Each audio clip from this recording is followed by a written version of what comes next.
Another day, another Jayford's wife story. Pagkatapos ko nga mamitas ng kalamansi, ayan sumakit na nga ang likod ko. Buti na lang, meron ako nitong hot compress heat pack. Ito ay isang electric water heating bag na nagbibigay ng instant init para ma-relieve ang mga muscle cramps at pananakit ng katawan. Kung gusto niyo itong subukan, ay ilalagay ko ang link dyan sa baba kung saan ito nabibili. At dahil September na nga, padami na ng padami ang mga broodhen namin na nangingitlog. Sa ngayon ay inuulam muna namin ang mga itlog nila.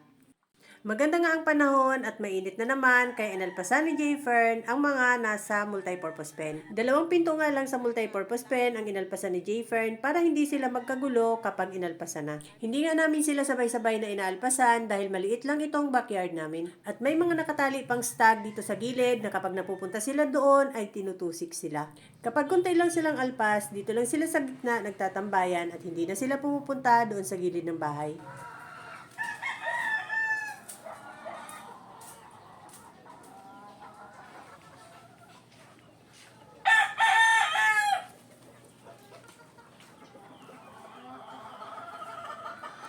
Dalawang pinto lang sa dulo ng multipurpose pen ang binuksan ni Jayfern para alpasan ang mga nakakulong.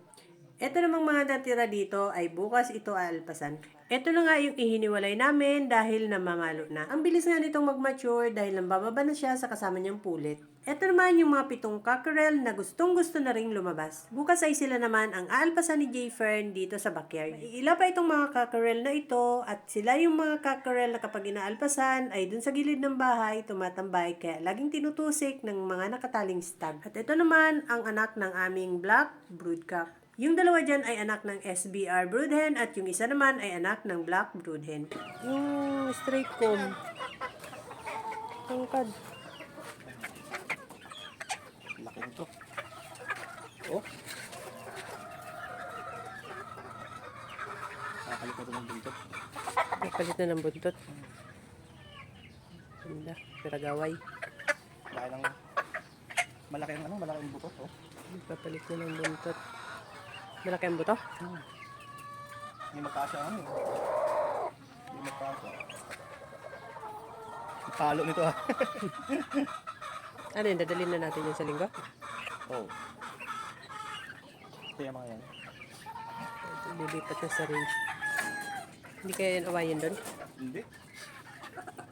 Ano mo yung mga malalak doon? Kaya gusto niya. Pinakawala na rin ni Jayfern yung mga cockerels na nasa brooder. Malalaki na sila pero nasa brooder pa rin dahil wala kaming mapaglagyan. Puno pa ang multipurpose pen. Kapag nailipat na ang manok sa multipurpose pen sa range area, ay sila naman ang ilalagay namin sa multipurpose pen. Madami na ang manok na alpas kaya nagkagulo na sila. Mas lalo na siguro kapag binuksan pa yung 4 na pinto ng multipurpose pen. Kapag nailipat na ang mga manok sa range area, yung 4 na anak ng aming 7 times winner broodcock at itong 9 na cockerels na nasa brooder ang matitira na lang dito.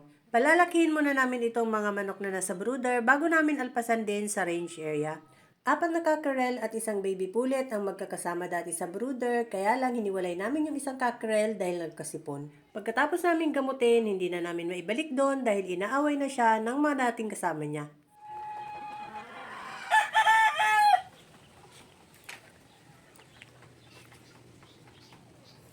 Malalaki na itong nakalagay sa brooder. Walang mapaglagyan kaya hanggang ngayon naka-brooder.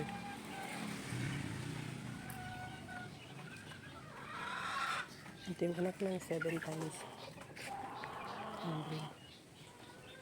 September na nga, kaya nag-iitlogan na ang aming mga broodhen. At may isang follower nga akong nagtatanong kung ano daw ang pinapatuka namin sa aming mga broodhen. 4K Bimig Integra nga ang pinapatuka namin sa aming mga inahin. At kapag ganitong galing lang sila sa panlulugon, ay hindi namin pinapataba ang mga inahin para hindi sila magkaroon ng sapola.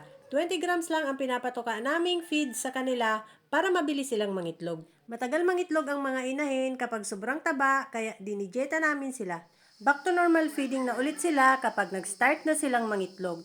36 grams ang pinapatuka namin sa kanila pero depende yan sa katawan ng manok. Pwedeng madagdagan or mabawasan depende sa hipo ng kanilang katawan.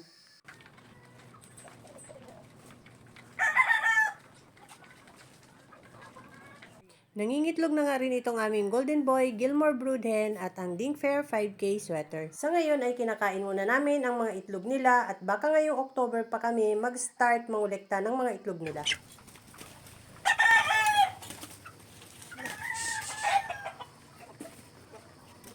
Ito naman ang anak ng aming 7 times winner broodcock at gagawin na namin siyang kapalit para makapambaba siya ngayon. Mga December ay pwede nang mambaba ang mga yan. Bandera, hindi ko nalabas. Ay, hindi pa nalabas ang bandera niya.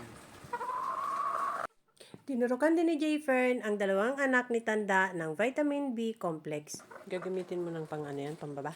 Ngayong December. Sa December. Kakasta lang. Anak din ito ni Tanda, pero mas matanda ito doon kaysa sa isa, pero mas maliit siya kung ikukumpara doon dahil ito yung pumayat dati na iniuwi dito ni Jayfern. Halos butot balat na yan nung inuwi dito ni Jayfern, buti na lang ay bumalik na siya sa dati niya uling katawan. Purga at vitamins lang, buti na lang nakarecover ulit siya. Kaya kapag inalpasan ang mga manok na nasa multipurpose pen ay hindi isasama itong mga anak ni Tanda. Dito lang namin ito palalakihin. That's all guys. Thank you so much for watching. Please like, share, and follow for more. See you on my next video. Bye!